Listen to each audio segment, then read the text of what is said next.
evening, everyone. Right now, I'm gonna present about management accounting case study. Before that, I would like to introduce myself. My name is Sharvin Kumar. I'm taking dual award. I'm studying Bachelor of Business Management, Marketing Management. So, first, this whole case study it's about zero budgeting, but I would like to present about budgetary process at first. Before budgetary process, I would like to talk about the budgeting itself. Budgeting is a tactical planning involving financial and performance. Budgeting is basically how a company use their financial capabilities to control them efficiently so that the company won't go bankruptcy. Budgeting helps keep track of expenditures and incomes as well. Budgeting is also its own process. Budgeting process involves creating the budget itself. There are few stages in budgeting. For example, the stages are communication with the people responsible for the details of budget policy and guidelines, determining the factor that constrains the output, sales budget preparation of the budget itself, budget negotiations with the higher management, acceptance of budget, and finally the review of the ongoing budget the company has done. So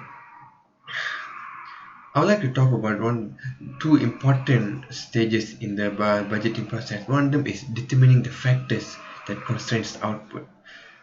Determining the factors that constrains output are the limitations of factors that don't that limits the production of the company, including the budget itself. For example, factors are scarce resources, expenditure in wrong areas, and wrong priority. All this can affect the overall budget. So it's important for the company to determine the factors. By doing that, they can manage the expenses and costs according to the contribution of the production. They can rank and prioritize their production as well. Another important stage is communication. In communication, it's important to be precise.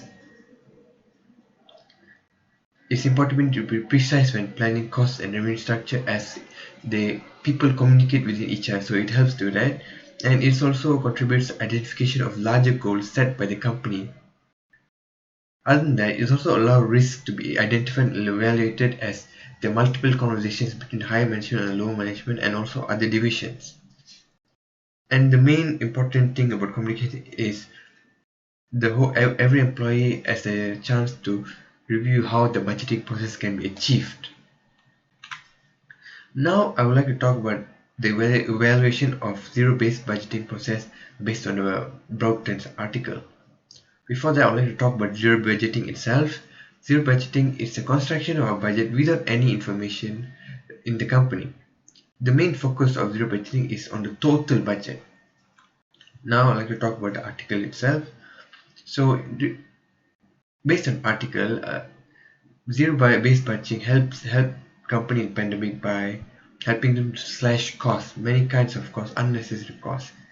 The zero-based budgeting allowed companies to use the clean sheet approach to cut costs surgically, which allowed managers to make a long-term survival plan. Other than that, zero-based budgeting made companies rethink their whole capital budget and long-term savings. It also provides the company ability to find funding internally as it cuts a lot of costs. So the main purpose of zero-based budgeting is to focus on overall total cost and cut costs. So this forces the company to find funding internally, which saves costs as well. The method also has priority ranking of programs. In that way, company can cut many types of programs, productions, and activities based on the contribution to the company. Now I would like to talk about recommendations for improvement using planning, control, and decision making. As for the control, companies can control the cost used for activities. They can improve it by taking an overall look in the company's activities and programs. and controlling the cost and cutting unnecessary costs for those activities. Example of the method is using CVP analysis, cost volume profit analysis, which the company can manage scarce resources to maximize profit in order to contribute for the production to contribute more by itself. It also helps ranking and prioritizing the operations according to its contribution in the company. Next, I would like to talk about is planning. In planning, companies can think of long-term survival, as many companies still think only short-term survival, but long-term survival is important as well. The main recommendation I would like to give is they should put growth on investing costs. They should invest more. Investing is very important for companies. They should invest in distribution marketing, for example, penetrating new market in other different countries and everything. And that they should also prioritize activities, progress and budgets based on the company's goals. Some companies make mistakes and they just prioritize some activities based on their budgets only, but not according to the company's goals. So that's a proper planning. So in decision making, the company could create a pro and cons list for the area of investments they have done. This allows companies to slowly to compare between each other and to decide carefully.